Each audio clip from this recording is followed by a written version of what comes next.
Welcome sa Dries TV. Kung interesado ka sa ganitong news, huwag kalimutang isubscribe ang ating YouTube channel. Maraming salamat! Welcome po ulit sa ating panibagong update tungkol kina Kim and Paolo Abilino. Sa bawat update natin, tatalakayin natin ang mga pinag-uusapan sa mundo ng social media tungkol kina Kim and Paolo Abilino. Kaya naman kung hindi pa po kayo nakasubscribe dito sa ating channel nako, i-click nyo na po yan and isama nyo na din ang bell button.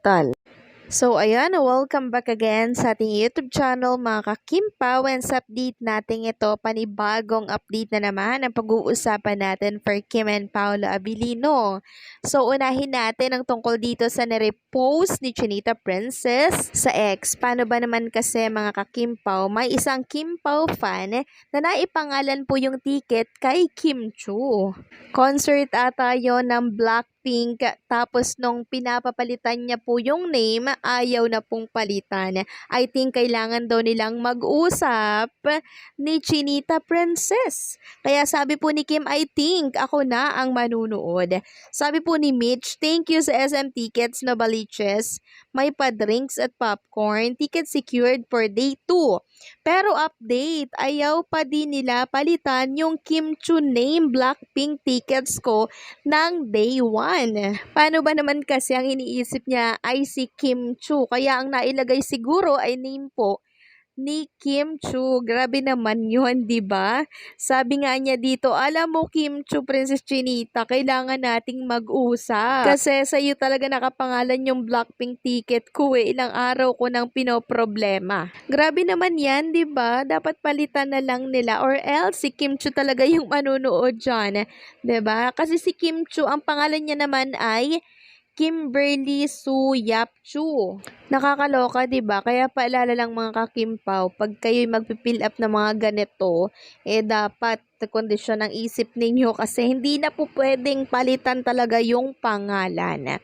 Next topic naman, pag-usapan natin itong inirepost pa ni Chinita Princess. Tungkol naman ito sa post po ng Dreamscape, mga kakimpaw. Post to ng Dreamscape.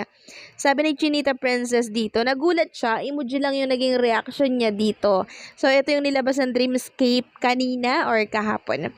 Basta kanina to, medyo nagulat lang siya ng konti kasi syempre, nawindang ang ate mo kasi nilabas na ito finally sa publiko at walang ibang pinag-uusapan ngayon sa social media kundi yung tungkol dito sa audio na inilabas po ng Dreamscape. Pero paalala lang mga kakimpaw ha, i-repost natin yung post mismo ng Dreamscape.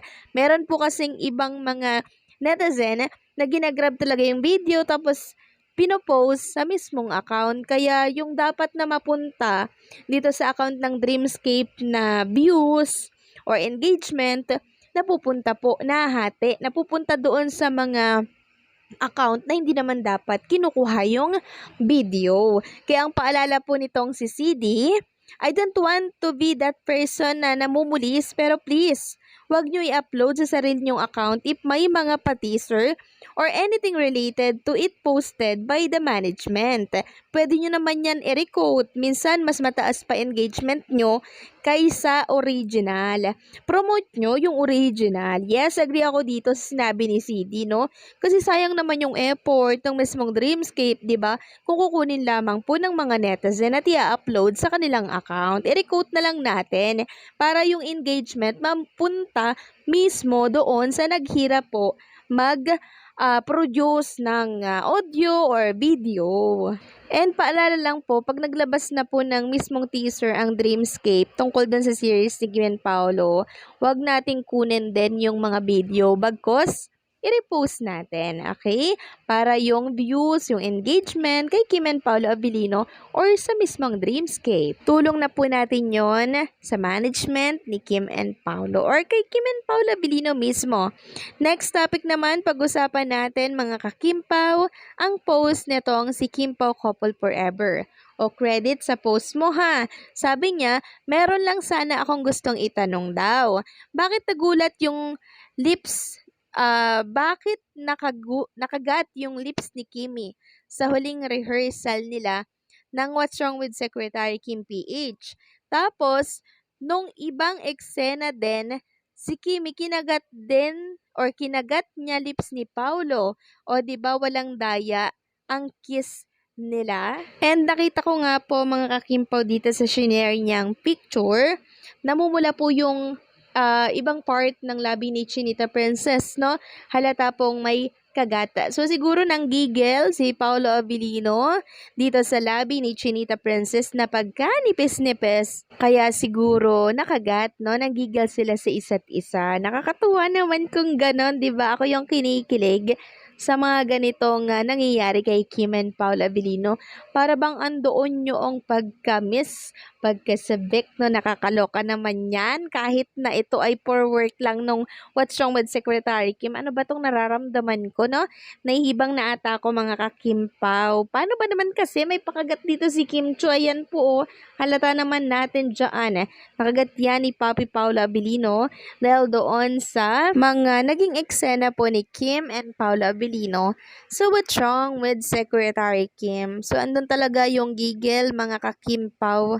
'Di ba? Nakakatuwa. And syempre, nakakakilig. Ang sarap lang pong balikan yung mga eksena noon na kung saan talaga naman pong tumatak sa atin ng sobra-sobra. So, ganyan po siguro pag nakakamiss si Kim and Paolo Abilino.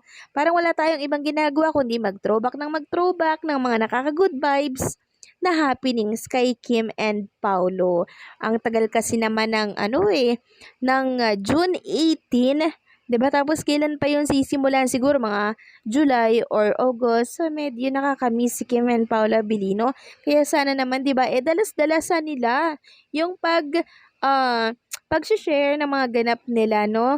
'Yung mga behind the camera, 'di ba? 'Yung mga ginagawa po nila na hindi connected sa kanilang mga project. Kasi nakakamiss sobra mga kakimpaw. Ramdam ko po yung feelings na nananabik sa ating mga hinahangaan. 'Di ba? Nasanay po kasi tayo nitong mga nakaraan na lagi nating nakikita si Kim and Paolo Abilino sa pag-share ng kanilang mga ganap mo, mga BTS nila ng project. Pero ngayon talagang tagtuyo tayo mga kakimpaw parang walang lumalabas na paayuda.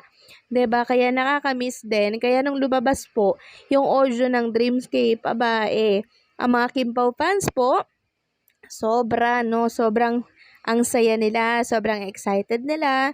Talagang to the highest level yung energy nila ngayong araw. Salamat sa paayudang mga ganito, no? Mga simpleng ganap pero sobrang sarap pong balik-balikan yung audio na yon. Kasi syempre parang napunan yung ating pagkasabi kay Kim and Paolo Abilino. Sana merong pa video sa mga susunod po na update ng Dreamscape. 'Di ba? Agree ba kayo mga kakimpaw? So, paano hanggang dito na lamang po ang update natin. Maraming salamat sa patuloy na pagsuporta.